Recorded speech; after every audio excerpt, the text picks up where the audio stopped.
কিছু বদলায় না, কিছু বদলাবে না।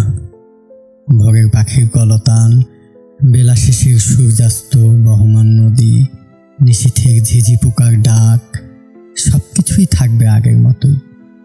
আমার প্রিয় বর্ষা, শরতের কাশবন, হেমন্তের পাতা ঝরা, শীতের সকালে ঘাসের ডগায় শিশির বিন্দু, বসন্তের ফুল ঠিকই চলবে প্রকৃতির নিয়মেই।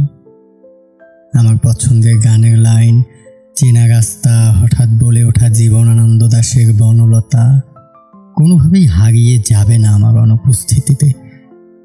আসলে আমি মানুষটা অনেকটাই অদৃশ্য। আমার উপস্থিতি অনুভব করা খুবই কষ্টসাধ্য। যার উপস্থিতি অনুভব কষ্টসাধ্য তার অনুপস্থিতি কারো কিছু বদলাতে সক্ষম হতেই পারে না। আমার উপস্থিতি কালবৈশাখী থামাতে পারে না, আবার আমার অনুপস্থিতি কারোর মনে কালবৈশাখী তুলতেও সক্ষম